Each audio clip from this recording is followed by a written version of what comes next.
சாந்தி. அதாவது கடவுள் எப்படி நமக்கு உதவி செய்கின்றார் என்பதை பிரம்மகுமாரிகள் இயக்கத்தின் மூலம் நடத்துகின்ற ராஜயோக வகுப்பில்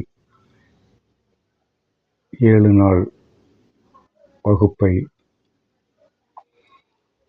தொடர்ந்து நடைபெறுகின்ற முரளி, அதாவது இறைவனால் கொடுக்கப்பட்ட மகா வாக்கியங்களை தினமும்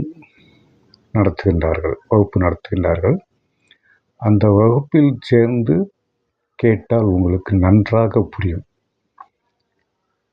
இன்றைய முரளியில் 2 முரளி இருக்கின்றது. சாகார முரளி, அவ்யக்த முரளி. சாகார முரளி என்பது இறைவன் பிரம்மபாபா மூலம் சரீரம் விடுவதற்கு முன்னால் கொடுத்த முரளி சாகார முரளி. சரீரத்தை விட்டபின்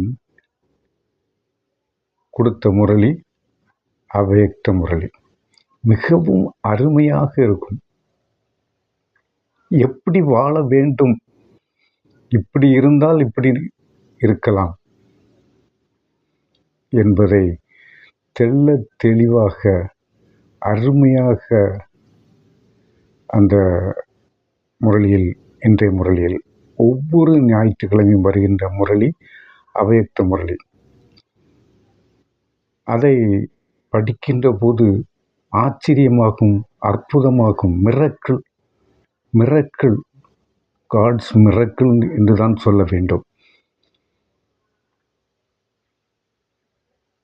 2 கூட்டங்கள், ஒன்றை நம்புகின்ற கூட்டம், ஒன்று நம்புகின்ற கூட்டம், ஒன்று நம்பாத கூட்டம்.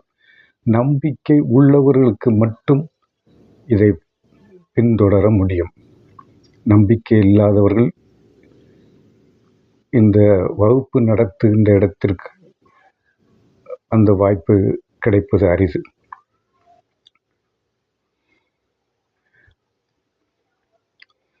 ஆகவே நான் உங்களுக்கு சொல்வது, இந்த வகுப்பில் என்ன சொல்கின்றார் ரொம்ப அருமையாகும். ஒரு சில பாயிண்ட்களை நான் உங்களுக்கு எடுத்து சொல்கின்றேன். 10/5/2026 காலை முரளியில்,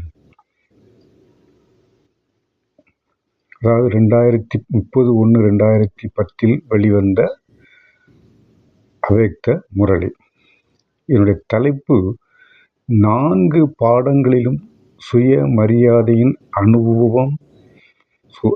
சுரூபமாக்கி அனுபவத்தின் அதிகாரத்தை செயலில் ஈடுபடுத்துங்கள். 4 பாடங்கள் என்றால் என்ன? ஞானம், யோகம், தாரணை, சேவை. ஞானம் என்றால் என்ன? இந்த முரளிதான் ஞானம். யோகம் என்றால் இறைவனுடைய நினைவில் இருப்பது.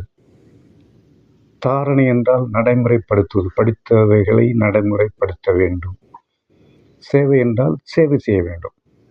இந்த 4 பாடங்களிலும் சுயமரியாதையின் அனுபவ சுரூபமாகி அனுபவத்தின் அதிகாரத்தை செயலில் ஈடுபடுத்துங்கள் என்று இறைவன் மகா வாக்கியமாக கொடுக்கின்றார்.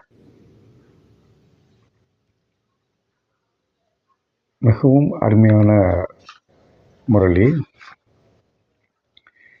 ஒவ்வொரு முரளியும் 4 பக்கங்கள் இருக்கின்றன. அதில் ரொம்ப அருமையாக பாபா கொடுத்திருக்கின்றார்.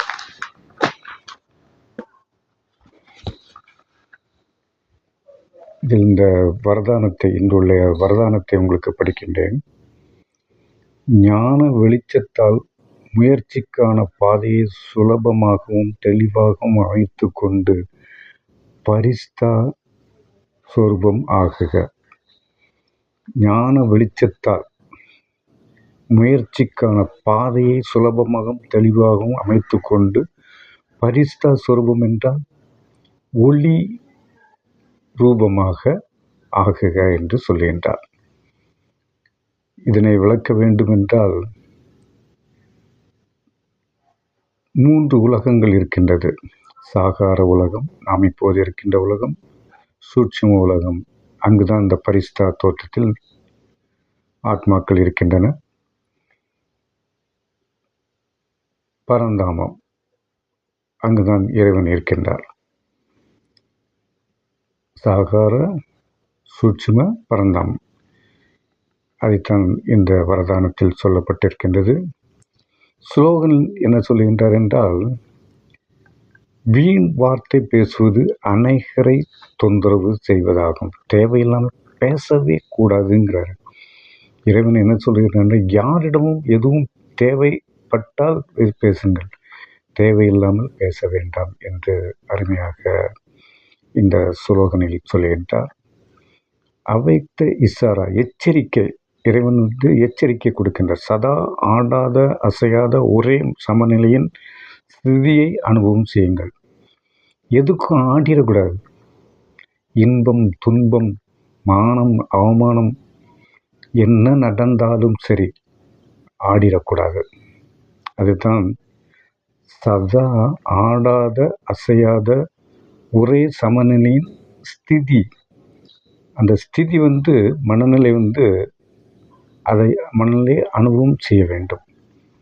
ரொம்ப அருமையாக கொடுத்திருக்கின்ற. அவ்வளவும் விளக்க வேண்டும் என்றால் நிறைய நீண்ட நேரம் பிடிக்கும். வாய்ப்பு கிடைத்தால் இந்த முரளியை முழுமையாக கேட்கலாம். அருமையாக விளக்குகின்றார்கள். நான் இந்த பதிவை வெளியிட்டவுடன் விஜயலட்சுமி என்ற சகோதரி மிகவும் அருமையாக விளக்குகின்றார். வாய்ப்பு கிடைத்தால் அதை கேட்டு பயன்பெறுங்கள். உங்களுடைய வாழ்க்கை நன்றாக அமையும். யார் எதை சொன்னாலும் எதையும் கேட்காதீர்கள். இறைவன் சொல்வதை மட்டும் கேளுங்கள். இறை சிந்தனையோடு இருந்தால் உங்களுடைய வாழ்க்கை நன்றாக அமையும். உங்களுடைய குடும்பமும் நன்றாக இருப்பார்கள். ஓம் சாந்தி.